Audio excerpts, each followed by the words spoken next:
こんにちは。わびチャンネルナビゲーター森前です。陽春となり、桜も過ぎ、いよいよ本番の盆栽の季節、いろいろなものを見る季節になりました。今日は皆さんに一つ普段とは違う内容をお伝えします。ご覧になる皆さんからお問い合わせで、よく樹齢というのがあります。これはどういうふうに見てわかるんですか？太いと古いんですか？私たちから言えば単純な質問のように見えますが、なるほど、愛好家や趣味の皆さんからすれば、私たちプロが言う樹齢300年、樹齢500年、なんでそんな年数がわかるのという疑問はなるほどなと思います。今日はその樹齢や木の年輪、こういうものについてお話をしたいと思います。お楽しみください。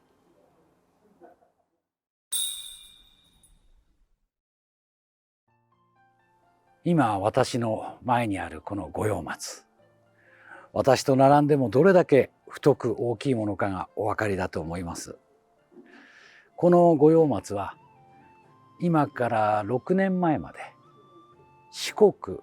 高松の木那智地方を代表する盆栽園小西さんのところにありました。小西さんが長年生涯をかけて作った五葉松、俗に言う宮島とも銀圧とも、最近では大阪松という名前が通称になっていますが、その種のものです。大変な太さですが、さあ皆さんこれが何年ぐらいのものと思うでしょうか。すぐその目の前に左に細い五葉松があります。こちらの五葉松は山から取られた古い東地方という東北の入り口、北関東から東北へ行った福島県東三景から生まれたものです。びっくりするでしょうが皆さん、この2点というのはこの細い方のものが古い木なんです。こちらのこの太い大阪松はおよそ約150年くらいの年数だと思います。それぐらいなのとお思いでしょうが、この下のところをご覧ください。大阪松類というのは接ぎ木技法で作られます。つまりこの木などは黒松を下の木として、そこに五葉松の大変良いこの銀圧、大阪松の芽を継いで作ります。ということは根や幹の下は黒松なんですね。ですからこの肌の荒れ方が黒松なんです。だから黒松の力があってものすごい勢いで太って大きくなるので、このような状態になります。もちろんしばらくは畑の中にあったので、なおさら成長の速さが速かったんですね。かたやそちらにある五葉松、またこの右側にある五葉松もそうですが、両方とも長い間山鳥から鉢で作られたので、おそらく鉢に入って両方とも半世紀、もっと多分戦後80年は鉢の中に入っているでしょう。その時からほとんど木の太さは変わっていません。盆栽というのは太さだけでは測れないというところを、ここからもご説明したいと思います。先ほど申し上げました大阪松の類の一種です。見事な姿、見事な大きさ、見事な太さ、盆栽の理想のような姿を持っているこの木ですが、これも今伝えたように下のこの部分は黒松の地になっています。肌の荒れ方はそうですね。この上の部分や枝は全部五葉松の地ですが、これでそうですね、やはり150年以内だと思います。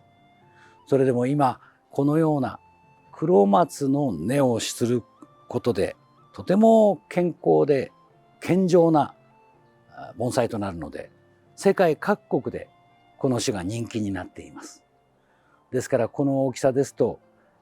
この江口区定で皆さんにご紹介しているのも350万という値段になりますが、本来の山で育った木と逆転している価値観が生まれているのも事実です。ただ、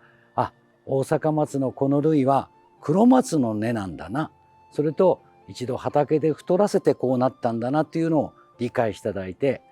大きいから古いというわけではないということも、樹齢という点で本当に古い盆栽というのは何なのかを見る比較としてご理解ください。それでは盆栽でいう樹齢や年輪、古さ、こういうものをこの木をモデルにお伝えしましょう。先ほども申し上げた松と同じように、これも東北地方東山のところから山取りで作り上げられた盆栽です。根上がりという樹形で、ここから下は本来根ですね。それが自然の中でもう砂やいろいろな土がさばけてなくなってさらされて、根で立ち上がって生きる姿を見せています。ここから下は根なんですね。このどのような生きたかの証がこの根元部分にもあります。幹がもう半分サバ缶という幹が白骨化したようになっています。簡単に言うと、この時点からもうこの木は盆栽と仕上がるまでに数十年かかっていますが、一切太ったり大きくなることはなく育てられています。枝々は充実して人間が作れますが、この幹と太さは変わりません。おそらくこの木が山で生きた年数というのはこれで100年を優に超えています。そこから人間が作り上げて枝を作るのに半世紀、つまり150年を優に超えている。先ほど申し上げた大きな大阪松と同じ年数を生きているんですね。こういう人間が作ったものでない天然の樹形のものは、過酷な自然の中で淘汰されながらそれでも懸命に生きたものです。それこそが盆栽の本来の樹齢であり年輪の素晴らしさとも言えます。この木はその木の生きた証を見せる年輪の深さ、風雪の厳しさをよく物語っています。盆栽の古さ、盆栽の価値観、これは比例するものではありません。ただ、どれが古くてどれが時間がまだ経っていないか、そんなことを今回はお話ししています。左側にあるこの伸びのある五葉松、山取りで取られておそらく鉢に作られて100年近いもの、多分樹齢としては150年から200年を優に経っている木です。20年ほど前に国風展にも出品された木ですが、木の古さは満点というところですね。おそらくこの50年間はほとんど木を太るということもないのではないでしょうか。左側にあるこの木、まだ世の中には出ていませんが、今どなたもが人気である中品の太寒の五葉松、見事な木です。これだけのサイズの中になんと立て返しという傷を一切持ちません。どのようにしてこのように作ったのか。これはおそらく乾電池ぐらいの太さの頃から人間がたゆまぬ努力で作り上げた木ですね。樹形として理想を追い求めています。おそらく多分これでようやくまだ100年に届くか届かないか。つまりこの木とこの木で2倍以上の年輪の差があります。どちらが高額かということよりも大きな差があるのは、こちら側は自然界でできた木の姿を大切にそこへ人が枝を作り上げていく時間。こちら側は何もないところから人間が理想の姿、つまり粘りや幹の感じや大木の姿を理想を描こうとした木。そこで作り上げた木です。もちろんこの木もここからあと20年、50年、100年と経った時にはまた大きく表情を変えるかもしれませんが、どうしても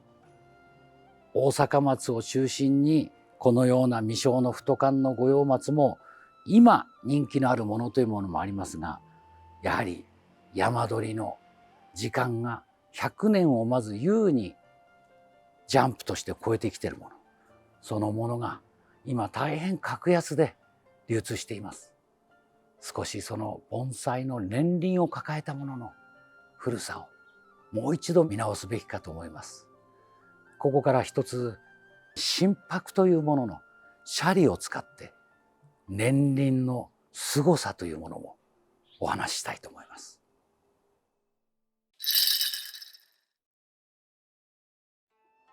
年輪という木の古さ、これを調べて測るのが一番正しいんですが、残念ながら生きている盆栽の幹を切って年輪を数えるわけはいきません。一つモデルとしてこれを持ってきました。これは心拍のシャリですね。心拍の山鳥名人と言われた長野県須坂市井浦正寿園さんの初代、井浦さんが私に分けてくれたこのような造形的なものが何本かあります。山の中で生きた、そして枯れ込んでいったシャリ、どれほどの年数が経ってこうなっているのか、実は皆さんに見ていただくのに苦労して切ってみました。さあ、これを切った中でこの年輪がどうあるかご覧に入れましょう。苦労して切断したこのシャリの断面をご覧ください。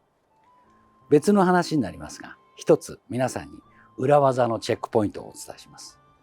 心拍のシャリのちゃんとしたものはこのように赤みといって中は赤くなっています。最近図章の盆栽に心拍を枝継ぎしたものが多くありますが、もちろん生きている木は切れませんが、図章の場合はこれがほとんど中が白です。赤くはなりません。別の話ですが、ちょっとこれは裏技で覚えておいてください。さて、この切った断面、ノコギリのスーッとした刃で見づらいですが、よく見ますと芯がこちらにあって、ここから年輪がずっとなっています。とても細かく、間が1ミリなんていう幅はありません。測ってみたら1センチの中に30ぐらいの年輪があります。今この角からここへ見えるわずか7センチの間に先ほど針で勘定しました。そうしましたら175が確認できます。つまりここからここで少なくても175年の時間が経っているということです。もちろんシャリですから、もともとはここに生きている皮がたくさんついて生きていました。それが風雪で枯れて、要は骨だけが残った。その部分だけでも170年以上あるという事実。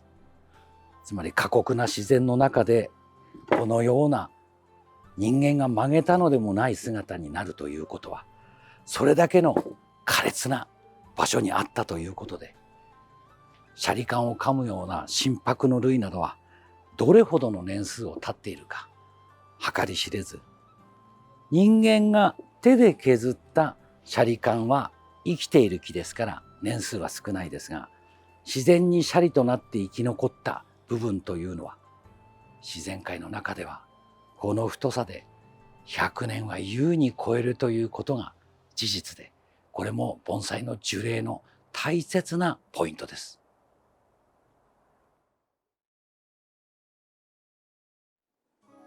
年輪、松の樹齢。皆さんがこの木が数百年、驚きを持ってご覧になる時もあるでしょう。ただし今回お伝えしたかったのは、どうしても太いものや大きいものが樹齢が多いと思われがちですが、そうではありませんと。細くても数百年、山の中に生きていればさらに年数を、そのような木もあると。そして年数が若くても盆栽としての完成度が高いものもある。年輪をよく理解することと価値観をまた理解することは別ですが、両方とも皆さんに正確にお伝えしたいと思ってお伝えしました。わびチャンネルはこのようなことから手入れ、文化、そして飾りまで幅広くアーカイブでお楽しみいただけます。ぜひチャンネル登録をなさってお楽しみいただければありがたいです。本日もご視聴ありがとうございました。